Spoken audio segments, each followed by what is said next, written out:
오늘 우리 이제 당신 대 침묵한 백성들이라는 제목으로 이제 우리 엘리야 선지자의 이야기 여섯 번째 이야기를 하도록 하겠습니다. 우리가 하나님의 말씀은 정말 말 그대로 이루어진다라고 제가 계속해서 이야기하고 있습니다. 하나님의 말씀이 선지자의 입을 통하여서 비도 이슬도 없으리라 했더니 정말 그 대기권의 모든 구름들과 대기권의 모든 기류들과 모든 어떤 그 자연현상이 그것을 딱 멈춰버립니다. 그러니까 비가 와야 되는, 그리고 아무리 비는 안 하더라도 그 공기가 이렇게 모아져서 결국에는 그 위에 있는 저 헐몬산에서 내려오는 그 찬 공기와 함께 합쳐져서 이슬이 만들어져야 함에도 불구하고 이슬마저도 하나님 앞에 순종하며 자기의 본연의 이슬의 임무를 딱 멈춰버리는 것들을 보게 됩니다. 3년 동안 하나님이 말씀하시지 않으니까 정말 말 그대로 물 한 방울 그곳에 있지 않게 됩니다. 깊음 가뭄으로 모두가 이제 고난 가운데 처하게 되었는데도 불구하고 강팍한 인간의 그 마음은 그것을 의지력이라고 이렇게 잘 포장하면서 모두를 파멸로 이끌어가는 것을 봅니다. 그 강팍한 인간의 그 악한 마음이 사람들은 이제 의지력이라고 말합니다. 초월의 정신이라고 말합니다. 그래서 그 초월의 정신이 우리 모두를 이렇게 파멸로 이끌어 갑니다. 제발 그러지 마라, 제발 고집 피우지 마라, 제발 이 정도 하다가 좀 그만하자라고 함에도 불구하고 끊임없이 그들을, 이 모두를, 이스라엘 백성 전체를 파멸로 끌고 가는 그 모습을 보게 됩니다. 그러면서 그 모든 탓을 엘리야 때문이다 라고 하면서 우리 어제까지 말씀을 살펴봤습니다. 자, 이제 엘리야가 진검승부를 펼칩니다. 갈멜산에 다 모으쇼.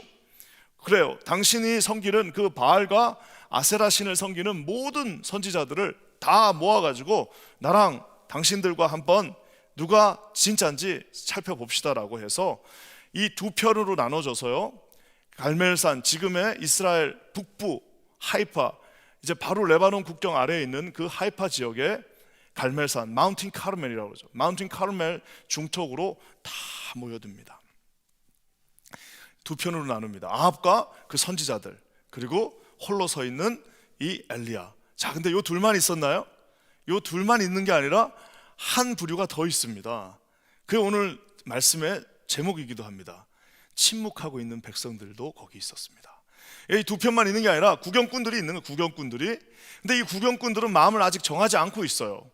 어디에다 표를 줄지를 정하지 않고 딱 중간에 말 그대로 단테가 신곡에서 가장 비겁한 자, 가장 지옥의 끝에 있는 사람들, 중간에서 아무것도 결정하지 않고 있던 그 침묵한 백성들이 그 중간에 서 있었습니다. 아합과 우상의 숭배를 자처하는 거짓 선지자의 무리와 하나님의 선지자와 그 중간에는 수없이 많은 백성들이 뭐 좀 있는 구경 없나, 무슨 일이 일어날까라고 거기에 이렇게 팔짱을 딱 끼고 서 있었습니다. 오늘 그 구경꾼들에게, 침묵하고 있는 구경꾼들에게 오늘 엘리야 선지자가 결단하라, 선택하라라고 오늘 말하고 있는 것으로 이 본문이 시작됩니다. 사랑하는 성도 여러분, 이 구경꾼들은, 이 성경의 구경꾼들은 항상 있어 왔습니다. 어디 가나 구경꾼들이 있습니다. 당시 사회 최고 이슈였던 이 비가 오냐 안 오냐를 가지고도 구경꾼들이 있었다니까요. 거기에서도 이것을 하나님의 편에 설 것인지 아니면 바알이 맞는지를 결정하지 않고 있는 그 구경꾼들이 그 가운데 있었습니다. 우리가 정탐꾼 이야기도 알고 있습니다. 정탐꾼 12명이 들어왔습니다. 자, 10명은 이렇게 하기로 했고 2명은 이렇게라고 보고를 하고 나니까 백성들 전체가 다 이제 구경꾼이었어요. 근데 구경꾼들이 표를 어디다 준 거예요? 불신에다가 표를 줬습니다. 불신에다가 표를 주고 나니까 온 이스라엘이 다 불신이 되었던 것처럼 결정하지 않고 있는 이 구경꾼들이 항상 인류 역사에도 있었고 성경에도 있었습니다. 여로보암 시절에도 하나님은 반드시 예루살렘에서 예배드려야 돼, 하나님의 그 제사는 반드시 예루살렘에서만 드려야 된다라고 하는 한 무리와 뭐 그거 꼭 드릴 필요 있냐라는 무리들이 있었고요. 그 중간에 결정하지 않고 뭔 일이 일어나면 어디에다가 내가 내 표를 던질까라고 하는 구경꾼들이 그 중간에 있었습니다. 예루살렘에 예수 그리스도께서 입성하시는 날, 여러분, 우리는 수없이 많은 구경꾼들을 봅니다. 예수님이 입성하신 날 자기의 겉옷을 벗어가면서 그 앞에다 깔면서 호산나 호산나 다윗의 아들 예수여 라고 외쳤던 구경꾼들은 불과 며칠 후에는 그를 십자가에 못 박으라라고, 도대체 이 사람들의 진심은 무엇인지 우리가 정말 구분하기 힘든 수없이 많은 구경꾼들이 인류 역사에도 있었고, 그리고 성경에도 항상 등장하고 있습니다. 이 구경꾼들은 항상 자기의 정체성이 없어요. 구경꾼들은 자기 정체성이 없습니다. 그러니까 옛날에도 이 구경꾼들은 항상 있어 왔습니다. 역사 속에 항상 구경꾼들은 있습니다. 일본 사람들이 오면 천황 만세 했다가, 또 미군이 오면 미군 만세 하고, 소련군이 오면 소련 만세. 항상 변할 수 있는, 항상 자기의 정체성이 없음으로 말미암아 항상 그 시대에 맞추고 그 상황에다가 자기를 맞추고, 그리고 대세에다가 자기를 편성시키고, 이익이 주어지는 곳에, 한 푼이라도 더 받는 곳에 자기의 그 모든 표를 그곳에다 워십하는 그 워시퍼들이 있었습니다. 사랑하는 성도 여러분, 교회야말로 가장 많은 구경꾼들이 존재할 수 있는 곳입니다. 왜냐하면 교회에 왔는데 누가 강제적으로 뭘 할 수가 없는, 교회야말로 강제적으로 뭘 시킬 수 없는 곳이지 않습니까? 여기에는 실로 많은 구경꾼들이 있습니다. 수천 명의 성도들이 한 교회에 다니고 있다 하더라도 그 수천 명의 성도들이 전부 다 하나님 앞에 헌신되어진 하나님의 자녀이기보다는, 말 그대로 보통 교계에서 말합니다. 교인들이 있으면 10%가 그 교회를 움직인다. 10%가 와서 청소도 하고, 10%가 와서 저기 가서 봉사도 하고, 10%가 와서 그 앞에서 안내도 하고, 10%가 헌금도 하고, 10%가 모든 일들을 다 감당한다라고까지 말하고 있습니다. 사랑하는 성도 여러분, 오늘 이 구경꾼들에게 엘리야 선지자가 외칩니다. 엘리야 선지자가 말합니다. 여러분 21절 말씀 한번 볼까요? 21절 다 같이 한번 읽겠습니다. 시작. 엘리야가 모든 백성에게 가까이 나아가 이르되 너희가 어느 때까지 둘 사이에서 머뭇하려느냐. 여호와가 만일 하나님이면 그를 따르고 바알이 만약 하나님은 그를 따를지니라 하니 백성이 말 한마디도 대답하지 않은지라. 백성들은 왜 한쪽을 선택하지 못하고, 아니 그렇게 바알이 좋으면 글로 가고, 아니 하나님이 맞는 것 같으면 가면 좋은데 왜 둘 쪽 중에서 어느 쪽도 선택하지 못하고 백성은 말 한마디도 대답하지 않고 거기에 머뭇거리고 있었을까요? 여러분 왜 그럴까요? 이게 다 이유가 있습니다. 이게 하나님을 선택하고 바알을 선택해 놨는데 여기서 이 둘 중에 한쪽으로 딱 쏠리기 힘든 이유가 있습니다. 우리가 바알을 선택한, 바알 종교를 버릴 수 없는 이유는 경제적인 이유가 한 90%가 됩니다. 들어갔더니 비와 날씨를 주관하는 신이라는 거예요. 그래서 진짜 농사가 잘 되면 바알 때문이에요. 농사가 잘 안 되면 우리가 뭔가 잘못했나? 내가 바알한테 뭔가 바치지 못했나? 내가 바알한테 충분하게 보상을 하지 않았나? 라고 자기가 연약한 마음이 요동치기 시작합니다. 그래가지고 좀 이제 수확한 것 중에 조금 더 많이 줬더니 그의 농사가 잘 되는 거예요. 그러니까 야, 역시 바알신을 섬겨야 되나 보다라고 하면서 온 이스라엘, 목축업에 종사하고 있었던 온 이스라엘이 전부 다 바알신을 섬기게 되었습니다. 그뿐만 아니라 바알신은 그 바알신을 섬김으로 말미암아 떨어지는 떡고물이 또 있습니다. 그것은 육체적인 쾌락입니다. 우리가 아는 것처럼 성경은 엄격하게 모든 육체적인 어떤 잘못된 음행들을 금지하고 있습니다. 거기에 반해서 이 바알 들어와서 봤더니, 그래가지고 가나안을 정복할 때 우리 하나님께서 조금 잔인하지만 모든 그 가나안 사람들을 다 진멸하라고 했던 이유가 바로 여기에 있습니다. 들어와서 봤더니 하나님 섬기는 거는 너무 고리타분해. 율법을 지키는 거는 너무 어려운 것 같아.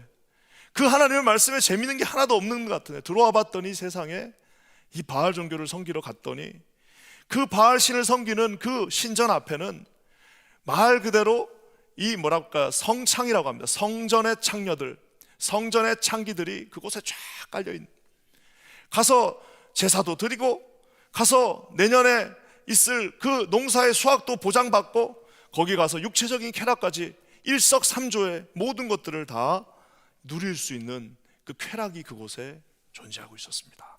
그뿐만 아니라 정치적으로도 여러분 그 당시에 최고 아합 왕과 이세벨 여왕이 지금 이 바알신을 섬기고 있습니다.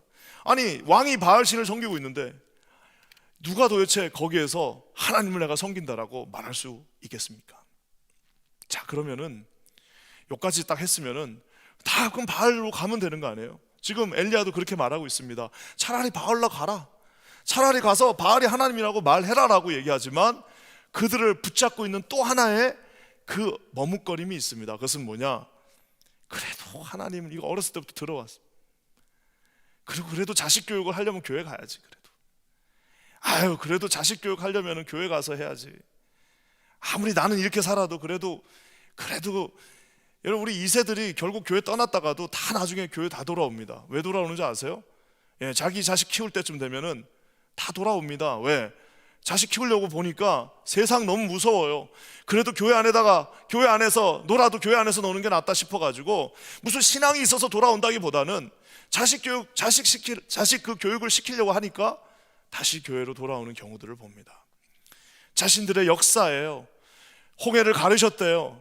그리고 그 광야 생활을 하면서도 믿어지지는 않지만 하나님이 이렇게 역사하셨다는 것들이 어렴풋이 이 안에 있으니까 그것도 귀찮아 보이지만 그거 역시 포기할 수 없습니다. 두 개를 한꺼번에 딱 쥐고 있는.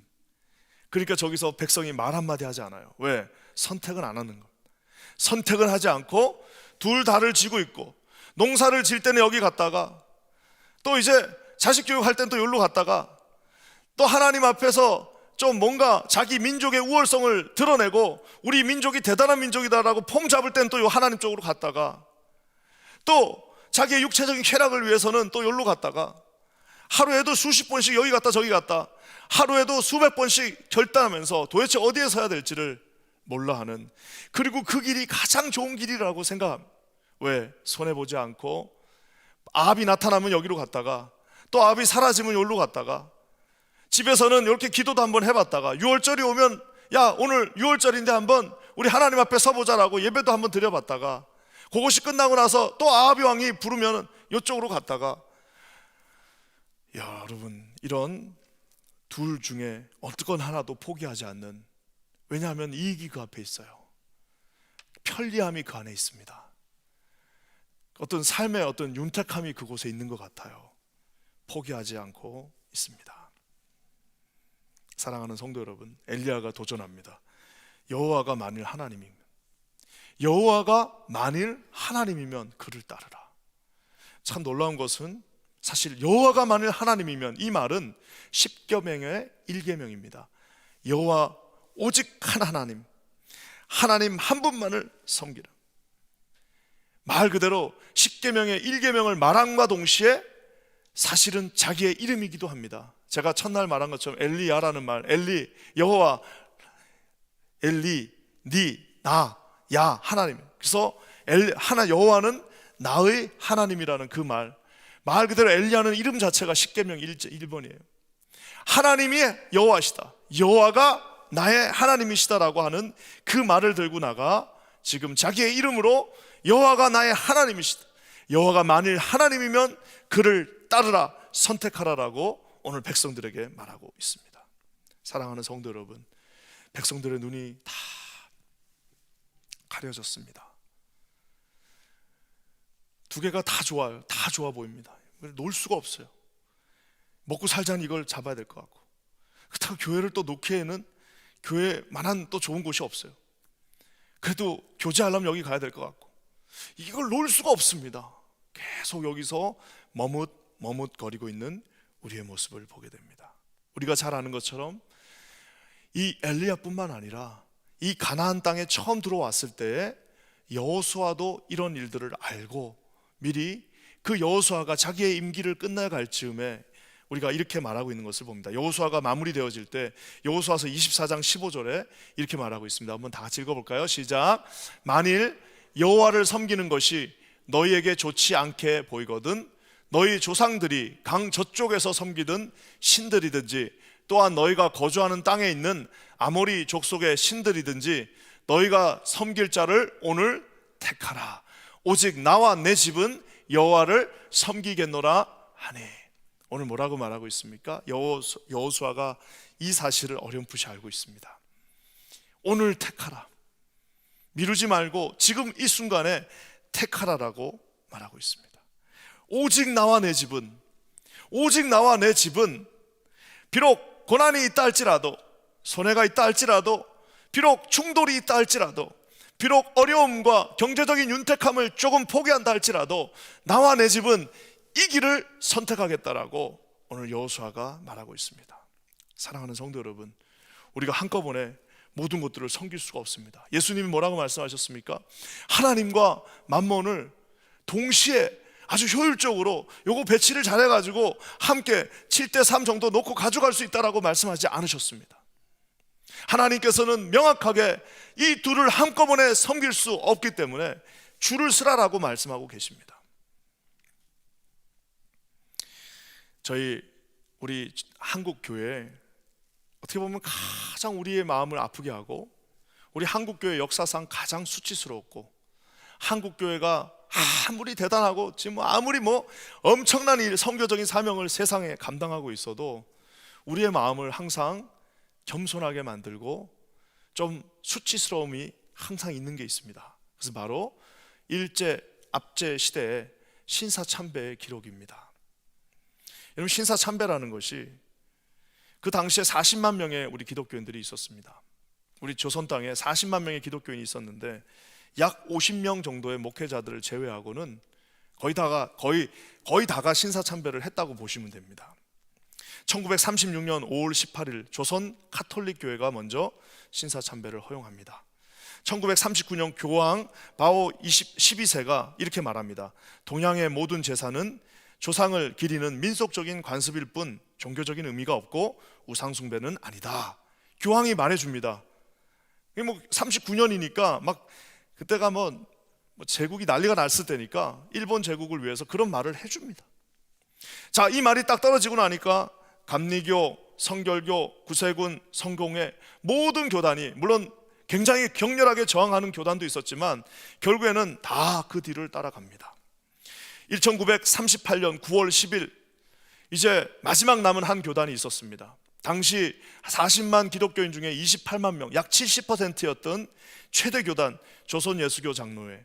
조선예수교 장로, 지금의 장로교, 지금이야 장로교가 수백 개지만 그때는 하나였습니다. 조선예수교 장로회가 전체 교인수 28만 명의 최대 교단이 끝까지 버티고 있었습니다.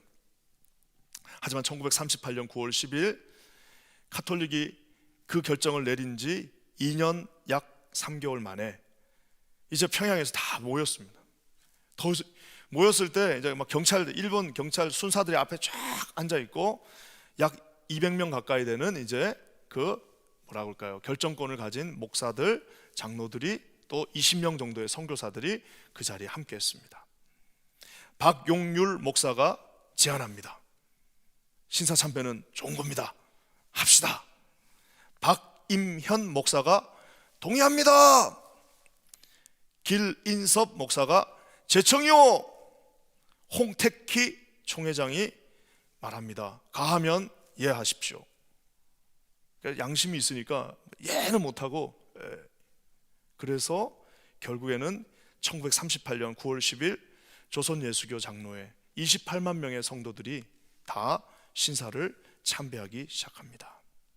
비교적 좀 생명권이 보장되었던 외국인 선교사 20명, 블레어 선교사를 포함한 3-4명이 갑자기 일어나서 불법이요 하면서 불법입니다, 이걸 이래서는 안 됩니다 라고 얘기하는 순간 일본 경관들이 그들을 다 체포해서 갔습니다.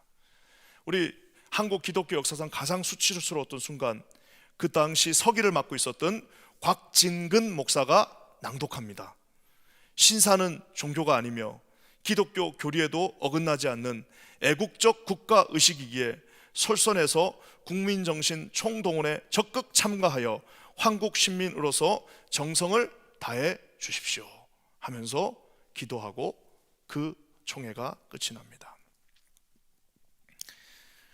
그 이듬해 1939년 교단 총회에서는 예배를 드리면서 모든 목회자들이 1항이 있는 동쪽을 향해서 90도로 절을 하면서 예배가 시작됩니다.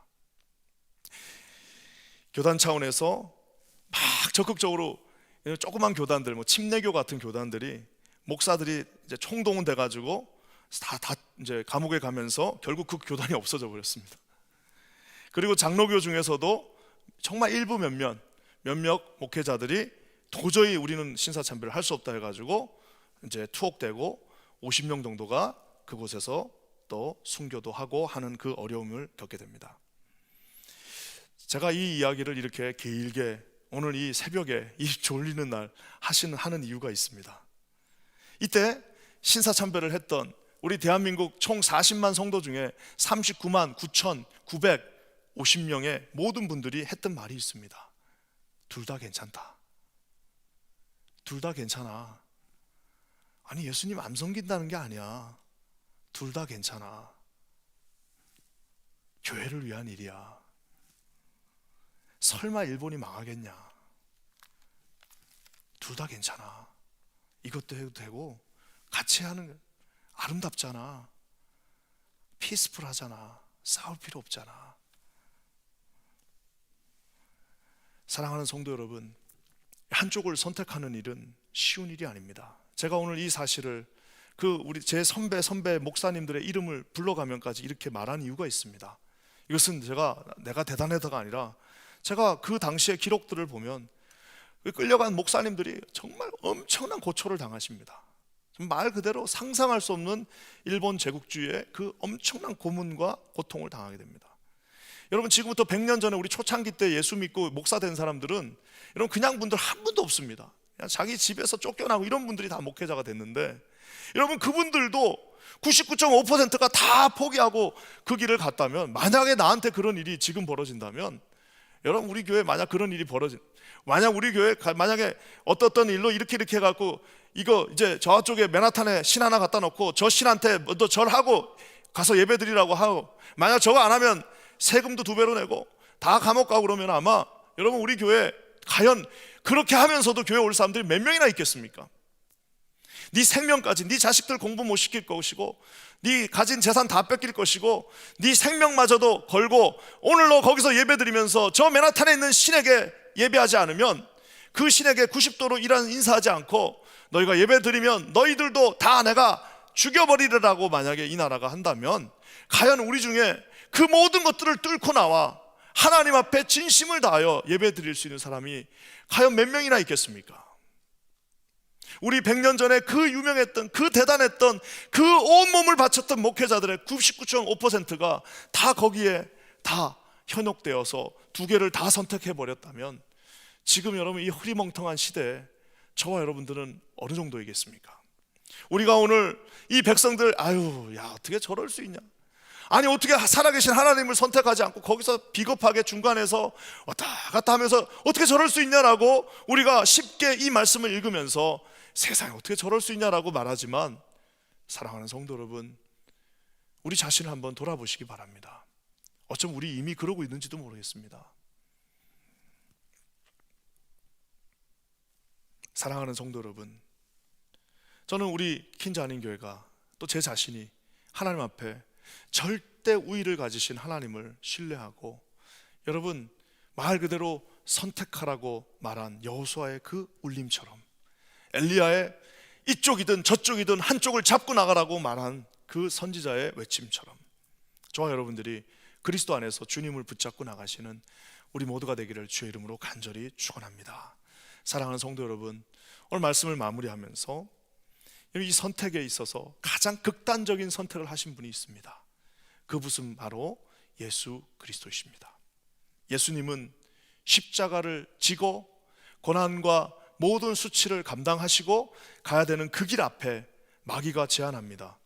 뭘 그렇게 하냐, 야 무식하게 네가 하나님의 아들인데 뭐토록 그렇게 이상한 길을 가냐, 둘 다 가져라, 여기서 뛰어내려, 여기서 나한테 절 한 번만 하면 이 모든 것을 다 줄 테니까 그러고 또 그것도 해, 여기서 나한테 절 한 번만 하면 내가 다 줄 테니까 그러고도 교회 다녀요.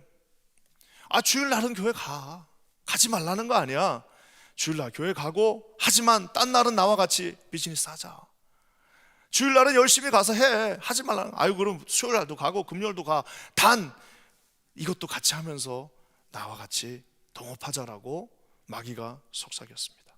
겟세마네 동산에서 밤새 고민하시며 씨름하시고 결국에는 하나님의 뜻에 순종할 것을 결심하셨고, 십자가를 질 것을 선택하셨고, 고통 가운데 울부짖으며 죽음으로 말미암아 저와 여러분 모두를 구원하실 것을 결단하셨습니다. 사랑하는 성도 여러분, 저와 여러분들이 오늘 이 자리에 중간에서 머뭇머뭇거리시는 분들 다 이해는 됩니다만은, 우리가 하나님 앞에 정말 하나님이 가신 그 길, 주님이 주신 그 가장 명확하고 뚜렷한 길, 생명의 길, 십자가의 길, 소망의 길, 하나님이 주신 유일한 길, 그 길 위에 우리 자신을 내어드리기를 주님의 이름으로 간절히 축원합니다.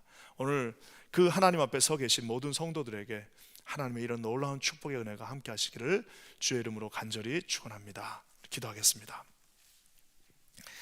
좋으신 주님, 참으로 감사합니다.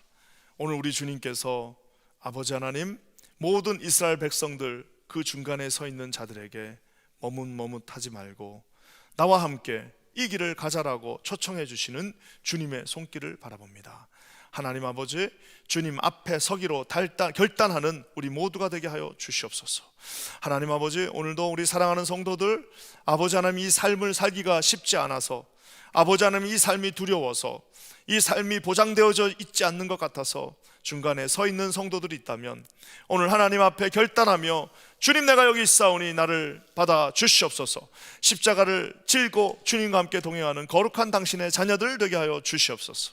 놀라운 일을 이루실 주를 찬양하며 예수님의 이름으로 간절히 기도합니다.